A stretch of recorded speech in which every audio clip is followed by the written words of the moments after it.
வெண்முரசு. பிரயாகை 4. பகுதி 1. பெருநிலை 4. வாசிப்பது சந்தீப்.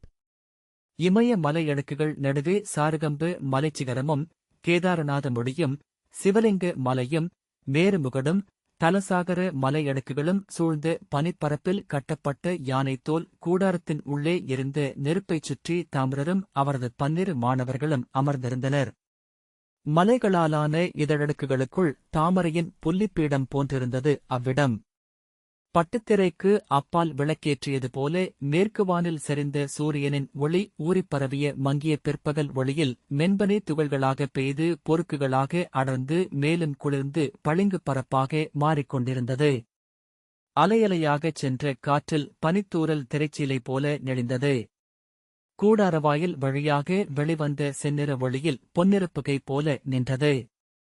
பாரதவர்ஷத்தின் சகசிரபிந்து என்று அழைக்கப்படும் இவ்விடம் மண்ணில் விண்ணுக்கு மிக அண்மையானது என்கின்றனர் ஞானியர். ஆகவே இதை தபோவனம் என்றனர். முன்பு இங்கேதான் சூரியதேவர் துருவனைக் கண்டடைந்தார். துருவன் இங்கு போல வேறெங்கும் ஒளிகொண்டிருப்பதில்லை என்றார் தாமிரர். துருவனை சூரியதேவர் கண்டடைந்த சித்திரை முதல் நாளே துருவகணிதப்படி நம் ஆண்டின் தொடக்கம். சூரியதேவர் தன் மாணவர்களுடன் அமர்ந்து பிரகதாங்க பிரதீபமெனும் பெருநூலை இயற்றியதும் இப்புனித நிலத்திலேயே. வெண்சாம்பல் நிறமான வானுக்குக் கீழே அமைதியின் விழித்தோற்றம் என வெண்ணிற அலைகளாகச் சூழ்ந்து தெரிந்தன பனிமலை அடுக்குகள். குளிர்காற்று ஒன்று ஓசையின்றி பெருகி வந்து தெற்கு நோக்கி ஒழுகி இறங்கியது. விரிசலிடும் பனிப்பாளம் ஒன்று மிக மெல்ல எங்கோ உருமியது. பனி உருகி வழிந்தோடிய சிற்றோடையின் ஒலியிலும் குளிரே பொருளாகியது. இதை கங்காஜனி என்கின்றனர். யுகங்களுக்கு முன் கங்கை அன்னை தன் நுரைக்கூந்தல் அலைபாய வலக்காலின் பெருவிரலை தூக்கி வைத்த இடம் இது. அன்று அவள் பாலருவியாக நுரைத்து இங்கே விழுந்து இந்த மலைமுகடுகளை வெண்பனியாக மூடினாள். இன்றும் இங்கு எஞ்சியிருப்பது அந்த பாலமுதையாகும். தாமிரலிப்தியில் கங்கையின் கழிமுகம் கண்டு பித்ரு கயை வழியாக ருத்ரகாசியையும் ரிஷிகேசத்தையும் வணங்கி 5 பிரயாகைகளில் நீராடி மலை மேலேறி வரும் முனிவர்கள் இங்கே வெண்கங்கையை கண்டுகொள்கிறார்கள். இதன் ஒரு துளியைத் தொட்டவர் மண் அளித்து அனைத்து பாவங்களையும் இழந்தவராகிறார் என்றார் தாமிரர். இங்கிருந்து கீழே அன்னை பசுமுகம் கொண்ட சிறு ஊற்றாக வெளிப்படுகிறாள். செல்லும் தோறும் பெருகி பேருருவம் கொண்டு துள்ளி விழுந்து இறைந்து ஒலித்து நிறைந்து கரை தொட்டு பாரதவர்ஷத்தை கழுவிச் செல்கிறாள். கங்காபதத்தின் ஒவ்வொரு மணல்துகளும் இங்கிருந்து வந்ததே. அஸ்தனபுரியும் ஆரியவர்த்தத்தின் அனைத்து நகர்களும் அன்னையின் சிலம்பு தெரித்த மணிப்பரல்கள். நம் கல்வியும் ஞானமும் குலமும் மரபும் அன்னையின் கொடை என்றார் தாமிரர். ஆகவேதான் கங்கையை அலகிலா விண்ணை ஆளும் பராசக்தியின் மண்வடிவம் என்று வணங்கினர் நம் முன்னோர். துருவனும் கங்கையும் உடன் பிறந்தார் என்கின்றன நம் வானூல்கள்.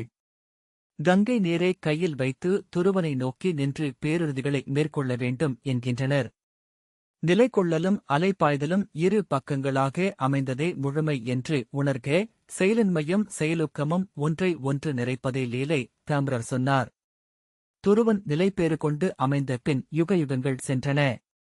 ஒரு நாள் அவன் பரம்பொருளிடம் கேட்டான், விண்முடிவே, நிலைபெயராமை என்பது நிகழாமை என்றறிந்தேன். நிகழாமை என்பது இன்மை. எந்தையே என் இருப்பை நான் உணரவையுங்கள். பிரம்மம் புன்னகைத்தது. அழியா ஒளியே, அவ்வாறே ஆகுக. இனி ஒவ்வொரு கணமும் உன் நிலைபெயராமையை நீயே உணர்வாய். அதையே இருப்பென அறிவாய். அதன் பொருட்டு விண்ணிலிருந்து இக்கணம் முடிவிலா நிலையின்மை ஒன்று பிறக்கும். கொந்தளிப்பையும் பாய்ச்சலையும் துள்ளலையும் அலைகளையும் உளிர்த்தலையுமே அது தன் இயல்பெனக் கொண்டிருக்கும். விண்பொழுதானவன் பள்ளி கொண்ட பார்க்கடலில் எழுந்த பேரலை ஒன்றின் துமி அறுதியில் கொண்ட அவன் மணிமார்பில் தெரித்தது.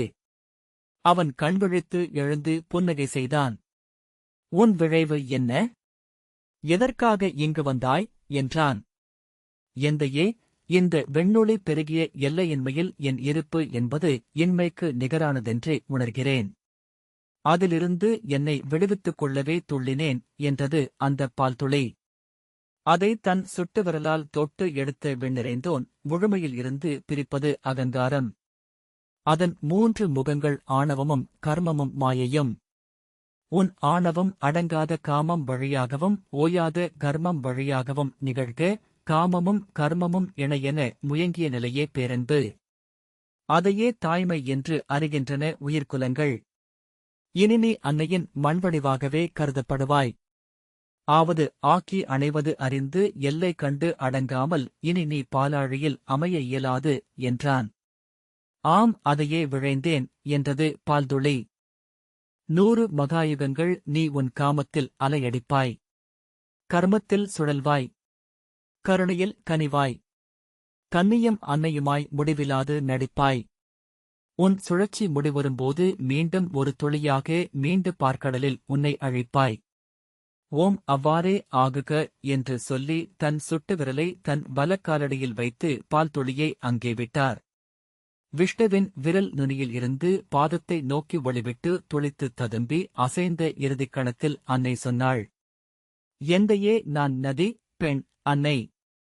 ஒரு கணமும் ஒரு நிலையிலும் நிலை கொள்ள என்னால் இயலாது. என் திசைகளை நான் தேர்வதில்லை. நான் செல்லும் இடமே என் வடிவம் வழியுமாகிறது. என்னை நோக்கி வரும் எதையும் இருகரம் விரித்து எதிர்கொண்டு அணைத்து அள்ளிக்கொள்வேன். என் கைகள் தொடும் தொலைவில் வரும் அத்தனை வேர்களுக்கும் வாய்களுக்கும் அமுதாவேன். எங்கும் எதிலும் பேதமென ஏதுமில்லை எனக்கு. இங்கிருந்து இறங்கும் நான் என்னாவேன் என்று அறியேன். என் வினைவழிச் சுழலில் எங்கு இருப்பேன் என்றறியேன். என்னை இழந்து கொண்டே செல்லும் அப்பெரும்பயணத்தின் இறுதியில் எப்படி நான் இங்கு மீழ்வேன் என்றாள் அன்னை. புன்னகையுடன் விண்ணுருவோன் தன் பாதங்கள் சூடிய ஒளிமணி ஒன்றைச் சுட்டினான். அவன் பெயர் துருவன். அழியாதவன். பெருவெளி நிலைமாறினும் தான் மாறாதவன். எப்போதும் உன்னை நோக்கிக் கொண்டிருப்பவன் அவன். நீ அவனை நோக்கிக் கொண்டிரு. நிலை கொள்ளாமையே நீ. உன் நிலைபேரென அவனைக் கொள். விண்ணில் கனிந்த பசுவின் அகிடு என கனத்து திரண்ட மேகம் ஒன்றில் இருந்து வெண்ணிற ஊற்றாக சுரந்தெழுந்த அன்னை அங்கே ஒளிவிட்டு அமர்ந்திருந்த இளமைந்தனைக் கண்டு வணங்கினாள். வீரா, இளமை கொண்டவன், முழுமையான நிலைபேற்றில் அமர்ந்தவன். மூத்தோனே, என் சஞ்சலங்களில் துணை நிற்பாயாக. என் வழிகளில் நான் திகைக்கும் போதெல்லாம் உன் விழி வந்து என்னை தொடுவதாக என்றாள். துருவன் புன்னகையுடன் அவ்வாறே ஆகுக என்றான். கங்கை நான் இருக்கிறேன் என்று உணர்ந்தாள். அந்தத் தன்னுணர்வை கட்டுக்கடங்காத விடுதலைக் களிப்பாக மாற்றிக்கொண்டாள். நுரைத்துப் பெருகி கொந்தளித்துச் சுழன்று சுழித்து விண்வெளியெங்கும் பரவி நிறைந்தாள். மின்னும் ஆதித்யர்களை வைர அணிகளாக உடலெங்கும் சூடிக்கொண்டாள். அன்றுவரை விண்ணின் முடிவிலா ஆதித்ய கோடிகள் அனைவரும் தங்கள் தனிமையிலேயே ஒளிவிட்டுக் கொண்டிருந்தனர். அவர்களுக்கிடையே நிறைந்து கனத்திருந்த இருண்ட வெறுமையை அன்னை வெண்பெருக்காக நிறைத்தாள். விண் நிறைத்து அந்தப் புது புனலை ஆகாயகங்கை என்றனர் தேவர். பால்வழி என்றனர் முனிவர். தான் சென்ற ஒவ்வொரு இடத்தையும் நிறைத்து நுரைத்து பொங்கி எழுந்து மேலும் மேலும் விரிந்து கொண்டிருந்தாள். 1000 கோடி விமானங்கள் நிறைந்த அசுரயானத்தை நிறைத்தாள். அதன் விளிம்பில் அவள் நுரை எழுந்து அசைந்தது. 10,000 கோடி விமானங்கள் எழுந்த தேவயானத்தை நிறைத்தாள். அதன் விளிம்பெங்கும் அவளில் திரண்ட அமுதம் ததும்பியது. தேவகங்கை விண்ணில் மட்டும் இருந்தாள். ஞானம் கனிந்த முழுநிலையில் சகசிரபிந்துவில் நிலவிழும்போது யோகியர் தங்கள் சித்தப் பெருவழியை அவள் பால் பெருக்காக நிறைத்துப் பெருக்கெடுப்பதைக் கண்டனர். அவளை ஞானகங்கை என்றனர். அவள் பெருகி வழிந்தபின் ஒரு சொல்லும் எஞ்சாத அகமணல் பரப்பில் ஒரு பெண்பாதத் தடம் படிந்திருக்கும் என்றன யோக நூல்கள். அந்த தேவதையை விஷ்ணுபதி என்றனர். அவள் யோகியரை அழிவின்மையின் பார்க்கடலில் கொண்டு சேர்ப்பாள் என்று அறிந்தனர். தன்னுடன் ஆடத் துணையில்லை என்று உணர்ந்தமையால் அவள் தன்னை 4ஆகப் பகுத்துக் கொண்டாள். சீதை, சக்ஷஸ், அழகநந்தை, பத்ரை என்னும் 4 தோழிகளாக தானே ஆனாள். 4ஆகப் பிரிந்து 4 திசைகளையும் நிறைத்தாள். 1000 கோடி விண்ணகங்களை நிறைத்த பின்னரும் அவள் தன்னில்தான் எஞ்சுவதை உணர்ந்து தவித்தாள். விண்ணில் துளித்து கனத்து தவித்து உதிர்ந்து கோடானு கோடி மண்ணகங்களில் சென்று விழுந்தாள். பூமியில் மேருமலை மீது சீதை விழுந்தாள். அங்கிருந்து கந்தமாதன மலைச்சிகரத்தில் பொழிந்து 10,000 வருஷமெனும் பெருநிலத்தில் பொங்கியோடி கிழக்குக் கடலில் இணைந்தாள். சக்ஷஸ் மால்யவான் என்னும் மலைமுடியில் விழுந்து கேதுமால மலையுச்சிக்கு சரிந்து மேற்குக் கடலில் கலந்தாள். ஹேமகூட மலையுச்சியில் விழுந்து சரிந்த அழகனந்தை பாரத வருஷத்தில் ஓடி தெற்குக் கடலில் இணைந்தாள். சிருங்கவான் என்னும் மலைமுடியில் பொழிந்த பத்ரை உத்தரகுருநிலத்தில் ஓடி வடக்குக் கடலில் கலந்தாள். சீதை எனப் பெயர் கொண்ட குளிரன்னை இங்கே துருவனுக்குக் கீழே மண்ணில் இறங்கினாள். வெண்பனிப் பெருவெளியாக 1000 மலைகளை மூடி விரிந்து கிடந்த அன்னையின் ஒளியைக் கண்டு சூரியன் விண்ணகத்தில் திகைத்து நின்றான். மானுடர் மீது கொண்ட பெருங்கனிவால் அன்னையின் முலையூறியது. அது கோமுகம் முலைக்காம்பாகியது. பாகீரதி என்னும் நதியாகி மலைமடிப்புகளில் நுரைத்துப் பாய்ந்து கீழிறங்கிச் சென்றது. பாகீரதி தோழிகளுடன் முயங்கி தோள் சேர்த்து குதூகலித்து கங்கை என்றாகி பாரத வருஷத்தை அணைத்துக் கொண்டாள். அமுதப் பெருக்கானாள். 1000 கோடி நாவுகளால் அனுதினமும் வாழ்த்தப்படுபவளானாள். பாரத வருஷத்தின் மேலாளையென வழியும் கங்கை கிழக்கு கடற்கரைக்குச் சென்று சூரியனை வணங்கி நீர்வழியில் கலந்தாள். மேகமென எழுந்து விண்ணதியாகி ஒழுகி மீண்டும் இமயமலைகளின் வடியில் அமர்ந்து குளிர்ந்தாள். மீண்டும் மலைமடிப்புகளில் பேரருவிகளாக விழுந்து மலை இடுக்குகளில் கொப்பளித்து ஒழுகினாள். தன் செயல்சுழலில் நின்றிருக்கிறாள் கங்கை. மண்ணின் பாவங்களை கடலுக்குக் கொண்டு செல்கிறாள். கடலின் பேரருளை மண்ணில் பரப்புகிறாள். 1000 கரங்களால் அமுதூட்டுகிறாள். 1000 கோடி உயிர்களால் முலையுண்ணப்படுகிறாள். தாமிரர் சொன்னார். அன்னையின் முடிவிலாப் பெருஞ்சுழற்சி அவள் கருணையினால் விளைவது. ஓயாத அலைகளால் உயிர்களை தழுவித் தழுவி மகிழ்கிறாள். அழித்தலொன்றையே இருத்தலெனக் கொண்டவள். ஒரு கணமும் நிலைக்காத கோடிக்கரங்கள் கொண்டவள். எங்கும் நில்லாதவள். ஆனால் அவளுக்குள் நின்றிருக்கிறது நிலைமாறாத வடமீன் என்றறிக என்றார் தாமிரர். இன்று சித்திரை மாதம் முதல் நாள். துருவன் சூரியதேவருக்கு அளித்து அதே ஒளியுருவை நமக்கும் அளிக்க வேண்டுமென வேண்டுவோம். தாமிரர் எழுந்து வெளியே சென்று மேருவுக்கு மேல் கவிந்த வானை நோக்கிக் கொண்டிருந்தார். அங்கு சரிந்து கொண்டிருந்தது. மலைச்சரிவுகளின் மேற்கு முகங்கள் செங்கனலாக மாறின. கனல் கருகி அணைந்து இருளாகியது. வெண்சாம்பல் போல பனிமுடிகள் தெரிந்தன. தாமிரரின் மாணவர்கள் அவரைச் சூழ்ந்து விண் நோக்கி நின்றிருந்தனர். காற்று சீராகப் பெருகிச் சென்று கொண்டே இருந்தது. பின்பு எங்கோ மலையிடுக்கில் காற்று பெருகி வரும் ஓசை எழுந்தது. அது வலுத்து வலுத்து பேரோலமாகி அவர்களை அடைவதற்குள் பனிமுடி ஒன்று உடைந்து பொழிவது போல குளிர்காற்று அவர்களை மூடிக் கடந்து சென்றது. மென்மயர் ஆணைகளிலும் இமைப்பீலிகளிலும் புருவங்களிலும் பனித்துருவல்களுடன் நடுங்கி உடலொட்டி நின்றவர்களாக அவர்கள் அதிலிருந்து மீண்டனர். தாமிரர் வானை நோக்கியபடி, அது மாருதனின் மைந்தன் சூசி. மண்ணில் உள்ள மூச்சுகளை எல்லாம் அள்ளிப் பெருக்கி தூய்மை செய்து இரவை நிகழ்த்துபவன் என்றார். அவர்களைச் சுற்றி பனியுதிரும் ஒலியாலான இருள் நிறைந்திருந்தது. வானத்தில் இருளலையில் குமிழ்கள் கிளம்புவது போல ஒவ்வொரு விண்மீனாக கிளம்பி வந்தது. அதோ என்றார் தாமிரர். அவர்களும் அதே சமயம் பார்த்துவிட்டிருந்தனர். மேருவின் உச்சியில் கரிய வானில் உறுதியாக பதிக்கப்பட்டது போல துருவ விண்மீன் தெரிந்தது. அதனருகே சுனீதி சிறிய ஒளித்துளியாக நின்றிருந்தாள். சில கணங்களுக்குள் அந்த ஒளிமயத்தைச் சுற்றி வானமும் திசைகளும் சுழல்வதையே காண முடிந்தது. தாமிரர் அலைகள் அனைத்தையும் அமையச் செய்க, நிலைபேறு என்னில் திகழ அருள்க என்று கூவி வணங்கினார். ஓம் ஓம் ஓம் என அவரது மாணவர்களும் கைகூப்பி வணங்கினர். கூடாரத்தின் முகப்பில் நெருப்பிட்டு அதைச் சூழ்ந்து அமர்ந்து அவர்கள் வானத்தை நோக்கினர். வடமுனையில் விஷ்டபதத்தில் சுடர்ந்த ஒளிவழியை நோக்கி கண்களை நாட்டினர்.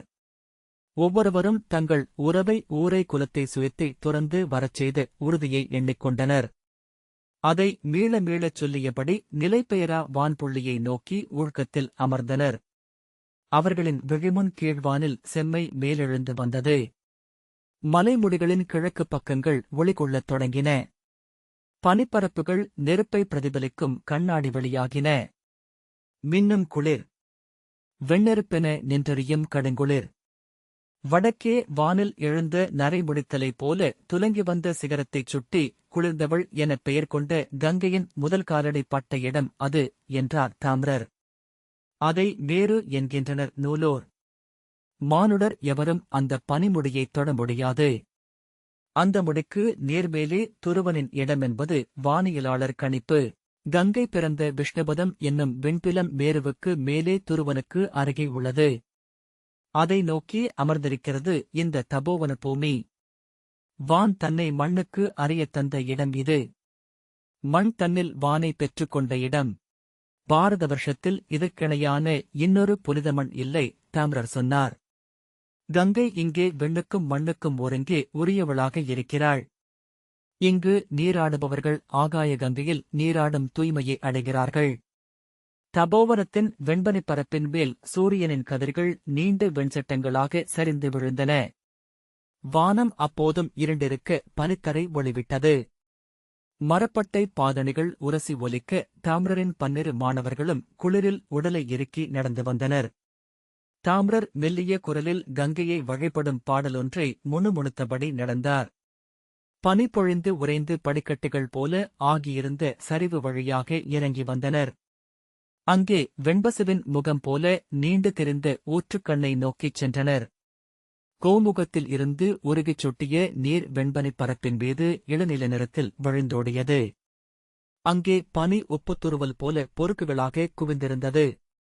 அதன் ஓரம் கரைந்து மெல்ல உடைந்து உருவழிந்த பனித்திவலைகளாகி ஒழுக்கில் மிதந்து சென்று ஒன்றுடன் ஒன்று முட்டித் தேங்கி நின்று பின்னர் ஒன்றை ஒன்று தள்ளி கடந்து சென்றன. பனிக்கட்டிகள் உரசும் ஒலி பட்டாடை குலைவது போல மெல்லிய மந்திர உச்சரிப்பு போல கேட்டது. தாம்ரர் குனிந்து அதில் ஒரு துளியை எடுத்து தன் தலைமேல் விட்டு வணங்கினார். அவரது மாணவர்களும் அதையே செய்தனர். தாம்ரரின் 4 மாணவர்கள் அங்கே கொண்டு குவித்த விறகை எரியூட்டி நெய்க்கட்டிகளைப் போட்டு தழலெழுப்பினர். அதன் மேல் கலத்தைக் கட்டித் தொங்கவிட்டு அக்காரமும் மாவும் போட்டு கொதிக்கச் செய்தனர். பனிவளியின் ஒளியில் தழல்கள் பெரிய மலரொன்றின் இதழ்கள் போல வெளிரித் தெரிந்தன. கிழக்கே கதிர் எழுந்த பின்னரும் தேன் நிறமான வானில் விண்மீன்கள் தெரிந்தன. நடுவே துருவன் சுழந்து கொண்டிருந்தான். ஒளி எழ எழ சுனீதி வானில் புதைந்து மறைந்தாள். துருவன் ஒரு சிறிய செந்நிற காட்டுமலர் போல வடக்கு முனையில் நின்றான். அன்னையே, உன் கருணையால் என் உடல் தூய்மை பெறுவதாக. உன் தூய்மையால் என் அகம் தெளிவதாக. நிலைபெயரா வடமேன் உன்னில் திகழ்வது போல என்னில் ஞானம் விளங்குவதாக. ஓம் ஓம் ஓம் என்றார் தாம்ரர். அவரது மாணவர்களும் அந்த மந்திரத்தைச் சொன்னார்கள். கோமுகத்தின் அருகே நீர் விழுந்து பனியில் உருவான சிறு தடாகத்தை அணுகி குனிந்து நோக்கினர். அதில் ஒற்றை விழி போல வடமேன் ஒளிர்வதைக் கண்டதும் அவர்கள் ஓம் ஓம் ஓம் என்று கூவினர். துருவனை தன்னிலேந்திய கங்கையைப் போல புனிதமான காட்சி வேறில்லை என்றார் தாம்ரர். நடுங்கும் குரலில் அலையிலெழுந்த நிலையே, அடியவரை காத்தருளாயே என்று கூவினார். அவர்கள் 6 பேர் ஒருவர் கரத்தை ஒருவர் பற்றிக் கொண்டு ஒரு நீண்ட சங்கிலியாக ஆனார்கள். அதன் முனையில் நின்ற சீடன் ஆடைகளைக் களைந்து வெற்றுடல் கொண்டான். குளிரில் அவனுடைய வெண்ணிற உடலில் நீல நரம்புகள் புடைத்தெழுந்தன. அருவி விழும் மரக்கிளைப் போல் அவன் உடல் நடுங்கியது. தயங்க வேண்டாம் என்றார் தாம்ரர். ஒரு கணம் அவன் தயங்கி நின்று அதிர்ந்தான். பின் கங்கையன்னையே என்று கூவியபடி நீரில் குதித்தான். அக்கணமே அவன் உடல் கொதிக்கும் எண்ணெயில் விழுந்த அப்பம் போல விரைத்து நெளிந்து அமிழ்ந்தது. பிறர் உடனே சேர்த்து இழுத்து அவனை கரையிலிட்டனர். பனியில் அகழ்ந்தெடுக்கப்பட்ட வேர் போல் உயிரற்றிருந்த அவன் மேல் கனத்த கம்பளித் தோலாடையைச் சுற்றி சுருட்டி இழுத்துச் சென்று எரிந்து கொண்டிருந்த கணப்பருகே அமர்த்தினர். அதில் நெய் விழுதுகளையும் விறகையும் அள்ளிப் போட்டு தழலெழுந்து குழுந்தாடச் செய்தனர். வெம்மைப்பட்டு மெல்ல உருகுபவன் போல அவன் அசைந்தான்.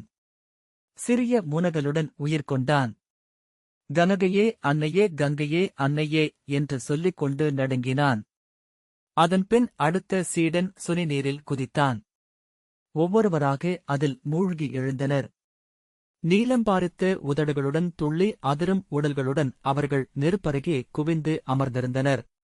செங்கொழுந்திலேயே நேரடியாக கைகளை நீட்டிக் காட்டி வெம்மையை அள்ளினர்.